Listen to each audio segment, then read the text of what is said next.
Welcome to Distribution Talk with Jason Bader, the show where we dive into the stories, struggles, and solutions from business owners and thought leaders in the wholesale distribution market. Hello friends, Jason here. In this episode, I had the opportunity to catch up with John Wiborg, president of Stallar Industrial Supply. Stallar is an industrial MRO distributor based in Tacoma, Washington. Being from the same region and growing up in the same distribution software package, I've been around John and his company for decades. Recently, he's been on a mission to galvanize the culture of the organization through a series of fundamentals called the Stallar Way. I really enjoyed learning about this process, and I hope you do too. All right, John. Hey, thank you so much for coming on Distribution Talk, man. I really appreciate you taking the time. Glad to be here. Well, you and I've known each other a long time, being Pacific Northwest folks. Can you take us back to how you got started with the whole business? I mean, why did you wind up in distribution? Yeah, so I had a finance degree out of college when I worked at Wall Street in an internship for an investment bank. Didn't really want to raise a family out there, so I came back out to the Northwest where I grew up. Mm-hmm. And I was doing some small business mergers and acquisition things and other types of project work.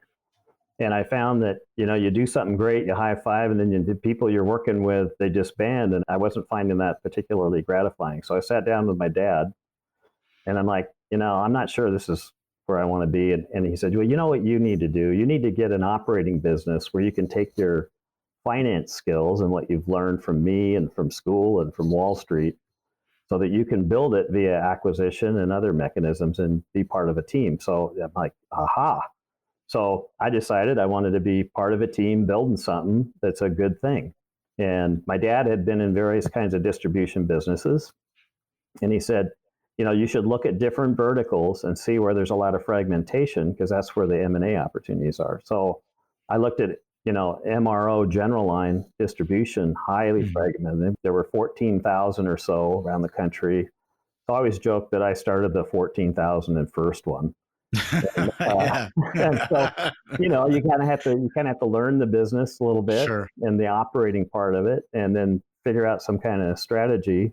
So I've been blessed to be working with a team. That I've got a lot of long-term people and great people. Absolutely. Yeah. And so that's been, hugely rewarding in so many ways. So I'm grateful that I did it. And now there's like 12,000 distributors. Yeah, that is actually kind of amazing. When we think about industrial distribution, we tend to think of the larger entities that have survived, but there's still a ton of little, small, I'm going to call on this shop and I might have a few strategic accounts and you're the head cook and bottle washer. There's a lot of them still around. According to Cleveland Research, 57% of the $160 billion market's comprised of the 11,500 or so non-huge distributors. So the top 35 have the rest of it, but it's still a substantial market.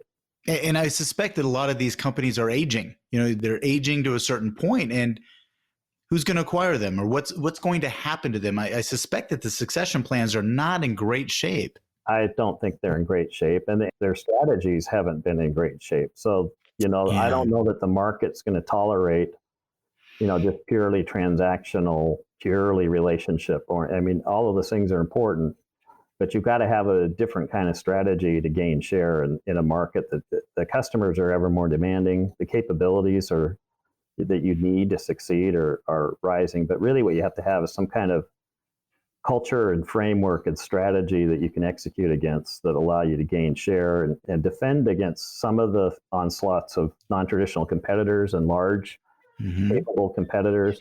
So we feel like we're in a pretty good spot because we're among the larger of the 11,500 in that part of the market. And you are. We have a tremendous amount of capabilities we've developed over the years to help customers get better.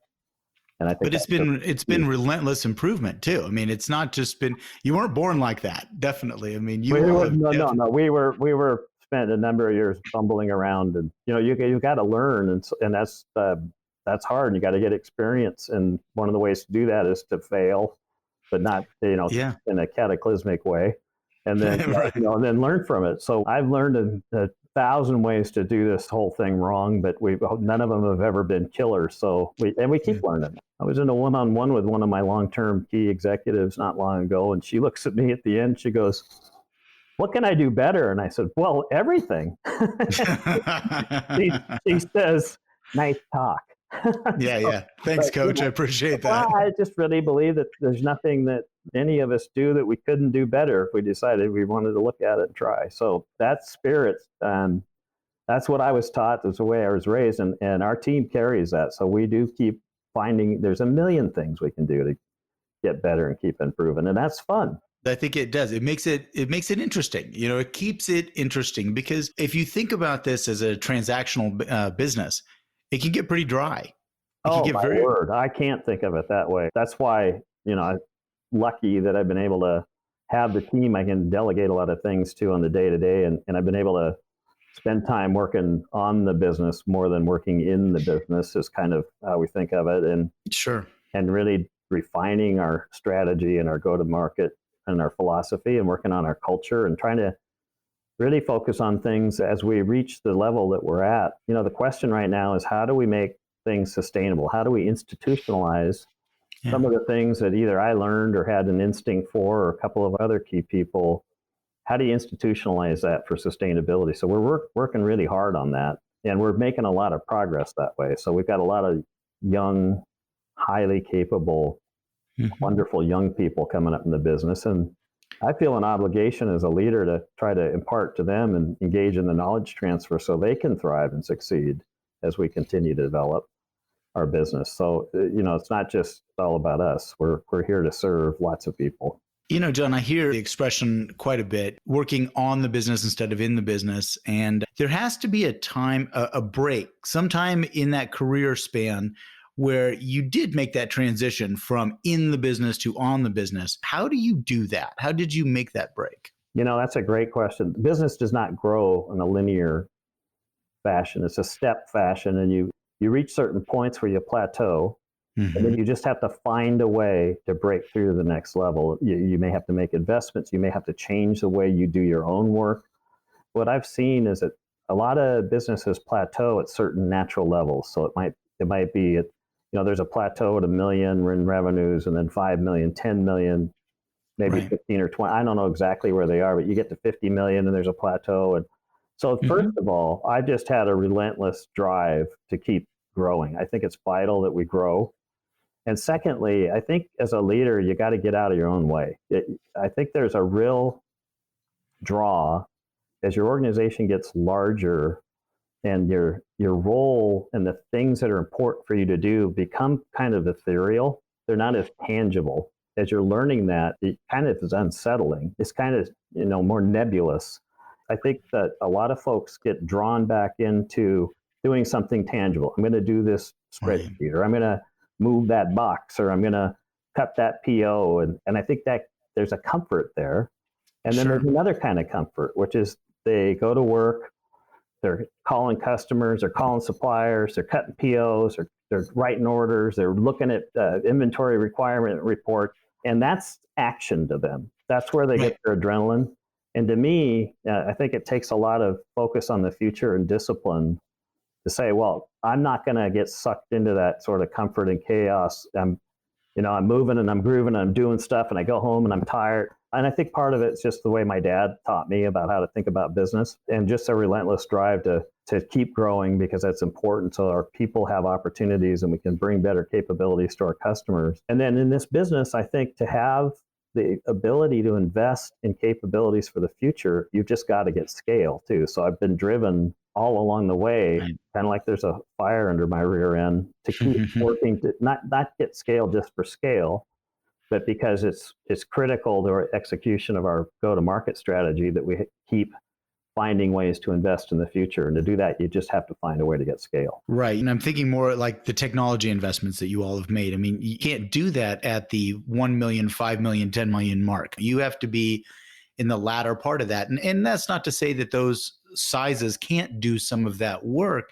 It's just that they're going to have to scale up eventually. That's totally correct. And the other thing that happens is I think people, they start a business, they go through all the risk and pain and strain, and then they start having success. They start feeling more comfortable financially. And then it kind of turns into a way of life. So then they reach a comfort zone. Like, I got my 10 million in revenues, and I got my good income, and I got my office, and I can take my dog to the office, and I got my 45 people, and this is Right. really nice. And so I think, and I'm not judging folks, but I just think Yeah. it's understandable that people reach a comfortable living, and they don't really want to risk what they had to risk to start the business, and so they Hmm. become more risk averse in a lot of ways, or they don't really know how to manage, to break through there. Like, I'm working 50 hours a week or 60 hours a week now at 10 Right. million.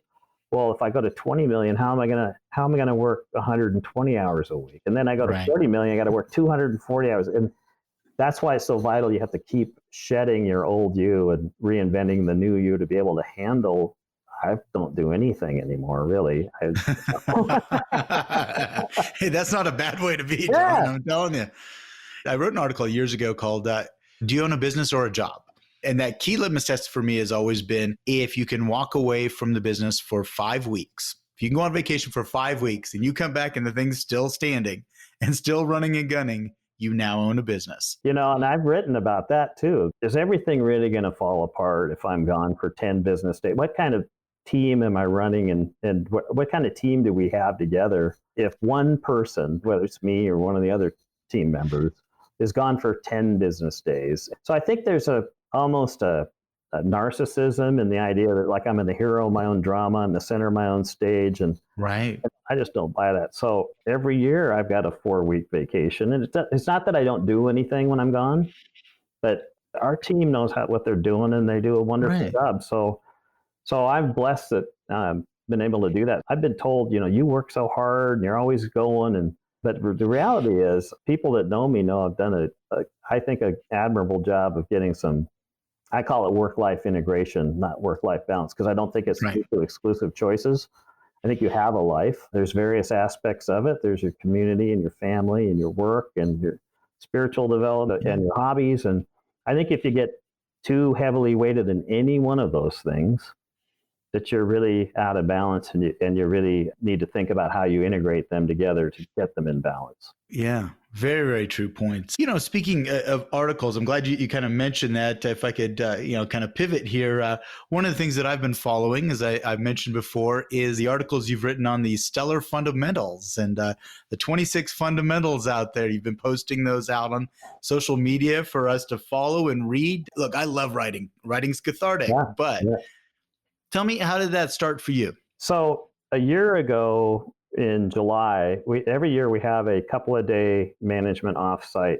Just get a grip, and we call it the Stellar Management Advance, because Okay. I always said, well, we don't retreat, so we're not going to go on a retreat. That's a very And, good. I like that. Oh, that's terrific. So we were in SMA, and I told our team, we talked about this a little earlier. What are we going to do to make sure that we institutionalize a lot of the things that will allow us to sustain ourselves and go to the next level in a way that we're not creating undue risk?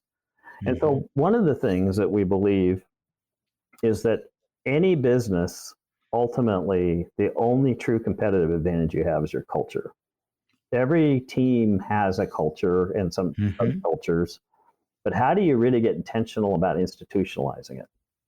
So that's kind of the background and the framework of the thought. Meantime, Affiliated Distributors has a service Mm-hmm. provider called High Performing Culture, and they have a whole process about being very intentional about. So you have your operating plan and you have your Mm-hmm. strategic plan, but where's your culture plan? And they come in and provide a lot of knowledge and background and experience around building an intentional plan to keep refining, enhancing, and sort of locking in your concepts of your culture. And so we decided, as part of our answer to the question, how do we create sustainability? How do we really thrive and develop our culture and be really intentional about it? We decided to engage with these people. So they come in and they take you through a process. And through that process, we created the Stellar Way, and it's 26 fundamentals. So we have the graphic on the walls of our meeting rooms that says, this is a graphical representation of what we aspire our culture to be. And right in the Okay. middle of it, it says play to win. And then there's all these elements that will create that condition. But that's the what. So the Stellar Way was put together to say the how. And Yeah. so it's really 26 things. It's amazing how interrelated they are and how relevant they can be in so many ways. So that's teaching our people, here's the way we expect all of us to behave. So there's ones like assume positive intent. We expect Yeah. as part of our culture for people not to be so cynical that they read an email and they're thinking somebody's trying to do them harm before they figure out what's behind it. So we have this little booklet. It's called the Stellar Way. We've got 26 fundamentals in there that are really about how do you live successfully in our culture. So every week we do a write-up. So for 26 weeks on Mondays, I wrote, what does this thing mean to me? Yeah. And then on the middle of the week, we have a little quiz around it. And then every single meeting, whether it's with outside parties or not, so it could be customers, it could be suppliers, it could be the accountants. When we have 2 or more Stellar people in the meeting, we start the meeting with the Stellar Way. And we read the fundamental of the week and we talk about it. What does it mean? And what are examples where we've been able to use these concepts to good effect? So I know that one of the organizations that uses this internally with their staff that started before we did is Affiliated Distributors itself. And I'm on that board. And so there's another board member with a major business in another vertical in Chicago, and he had been using the process. So it's really been powerful for us. And, you'll see on LinkedIn and other social media, there's a couple more of my writings because I wrote for 26 weeks and we started posting it after a few weeks of that. So there's a couple more, and then we're going to take a little break that way. We got other executives and leaders writing up each week. So we started over again back to number 1 after we got done with the 26th one. Eventually we'll have team members, emerging leaders, or we'll get their take on it. So it'll give them a chance to express what these things mean. So that's what that's all about. Well, it's fantastic. I look at a lot of these different titles and, one of them, Speak Straight. What does Speak Straight mean? Well, to me and to our team, if we really want to have great partnerships, our Stellar vision statement is just a few words. It says ideal customer-supplier partnerships. When we're talking about customers and suppliers, we mean anybody who's in service to somebody else who needs that service. So it could be internal staff with one another.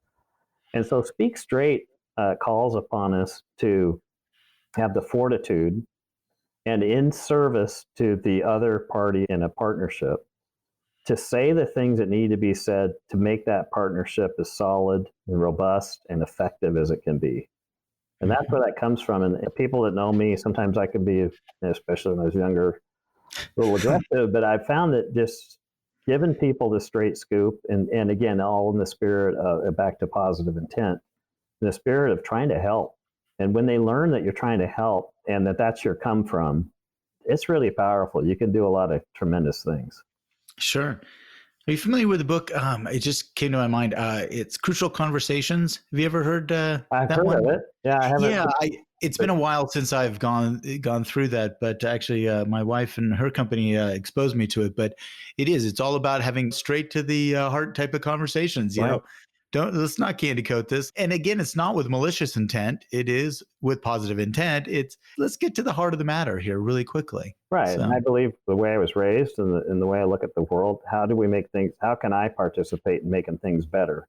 And if I'm so obtuse in having a conversation where somebody's off base, or I believe they are, that they don't even understand what I'm saying, then, how is it going to make things better? It's just going to confuse everybody. It's really powerful. And internally, it's allowed our people, it gives them a mechanism. So I've seen it throughout the organization since we've been rolling this out. They'll be like, okay, so it used to be people get frustrated and then there's some really, interpersonal tension and strife that was unnecessary because they just get frustrated, but they didn't know how to express how could somebody resolve their frustration. So now we have things like, one staff member looking at another one and saying, may I just speak straight? And the other one's like, yeah, I know what that is. And I know why you want to do that because we have this fundamental. So they're able to resolve that thing instead of having the frustration and underlying tensions just continue on and make it worse as they're unresolved because they'll have a pathway to get permission to just talk straight to each other. So it's really been rewarding to see how people have reacted to this whole thing. The simple, may I just speak straight? I think that's a tremendous conflict resolution technique. I mean, it's absolutely a very clear cut. And the reason I state it that way is last night, a friend of mine who's writing an article for a magazine wanted to ask my thoughts on conflict resolution. And I think you just basically hit on one that I absolutely did not share with her, but I think that's absolutely the truth is, can I have the permission to speak straight? And if that's part of that company culture and company values, then we all play on the same team. We agreed to that by staying here. Exactly right. And so what I found is that one, and of course we have these other 25 as they interrelate to one another. One of my issues over the years as an individual is that I have virtually no patience. My mother had no patience. And when you're driven to do something and continue to improve things, it's difficult to have patience. And I joke with people, I lost my patience one time and I never found it again. But okay. and so, I've really been working with our team last few years. How do we accelerate our pace? Because business is happening fast. Mm-hmm. And having things that should take 3 months to stand up new capabilities or 6 months, having them take a year, it's enough to make a guy like me, his head's just going to explode. So what I'm finding is these execution of these fundamentals and the conversations we're having around them really are greasing the skids in many ways, where things would get stuck before. Maybe I'd have to intervene or other leaders to unstick them. And now it feels like, and I think it's true, that we're accelerating our pace because our staff's using these fundamentals.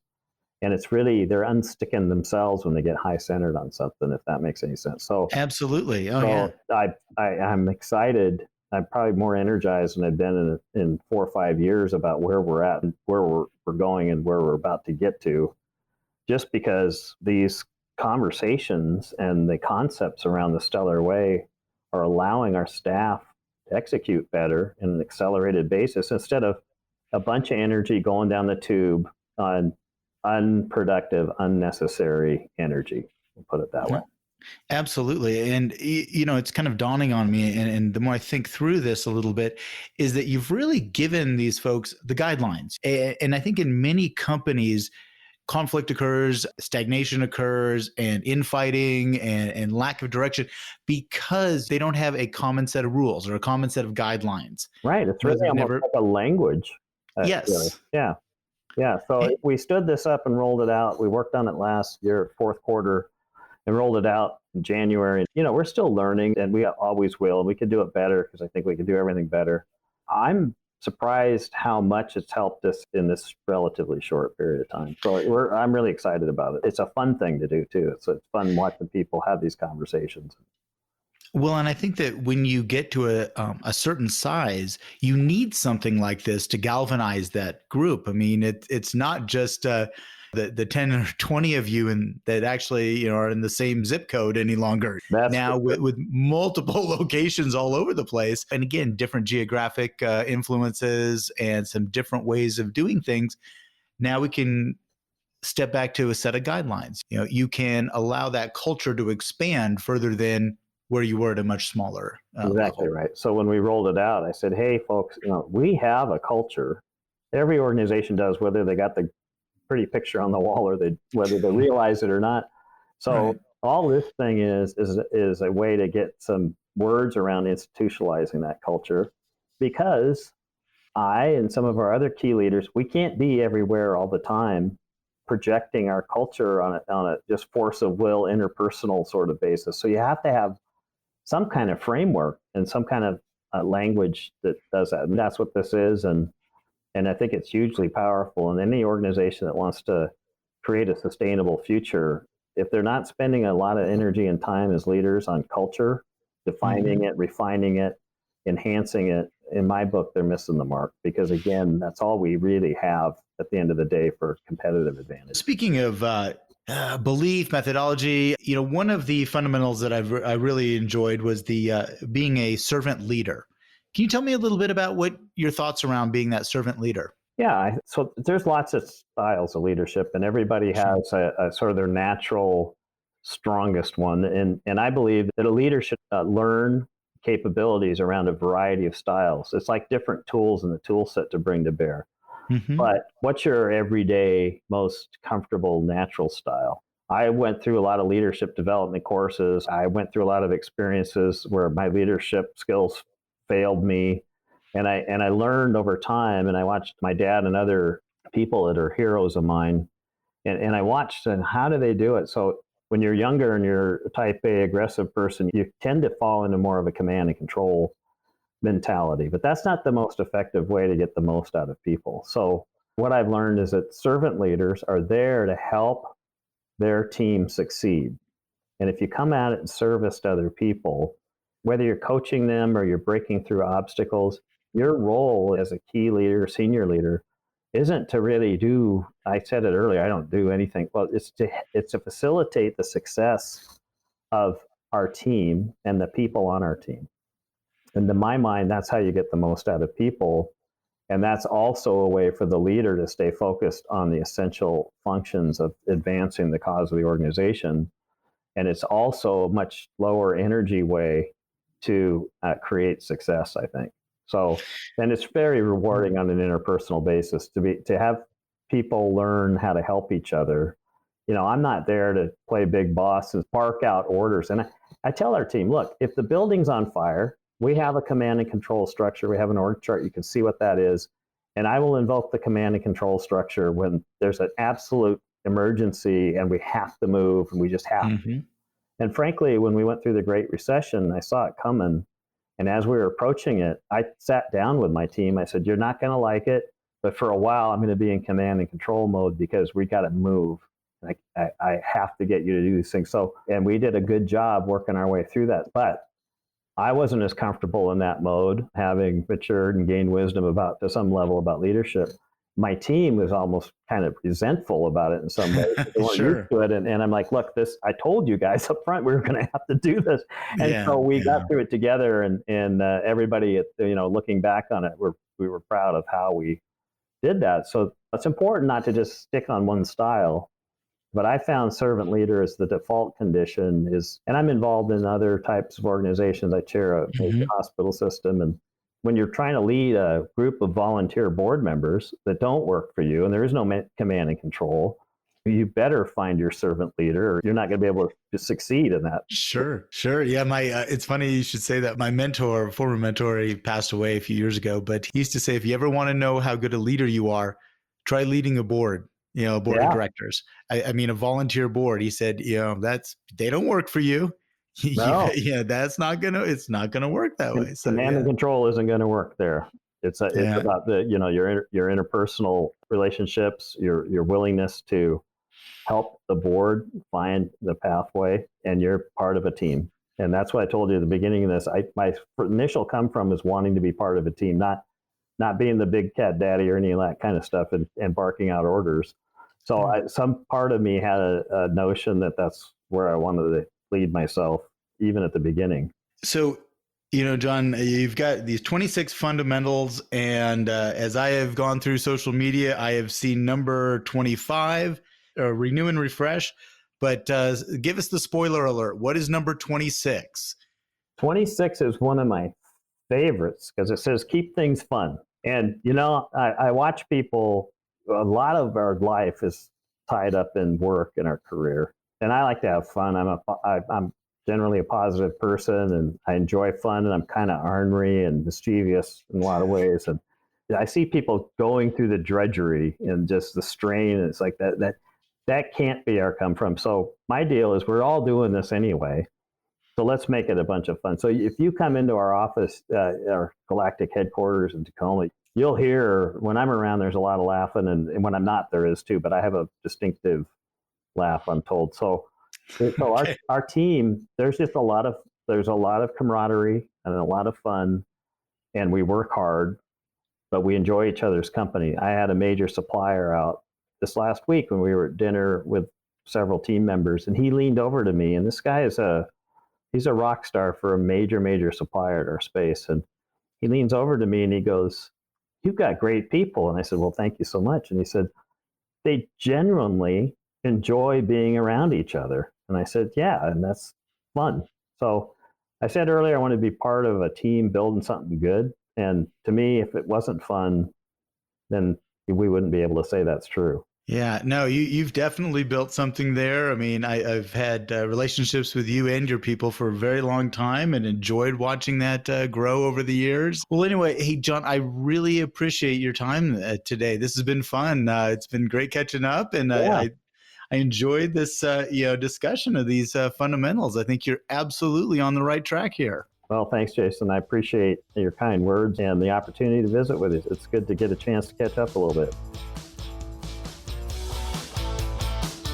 Thank you for listening. If you liked what you heard, consider hitting that subscribe button. Links to sponsors, products, and services mentioned during this episode can be found in the show description area on your podcast application or at www.distributiontalk.com. Distribution Talk is edited and mixed by Andrea Klunder and Edwin Ruiz at the Creative Imposter Studios. This episode was brought to you by my company, The Distribution Team. We are a consulting services firm dedicated to helping wholesale distribution clients remove barriers to profitability, generate wealth, and achieve personal goals. To learn more about how we can help your company succeed, check us out at www.thedistributionteam.com.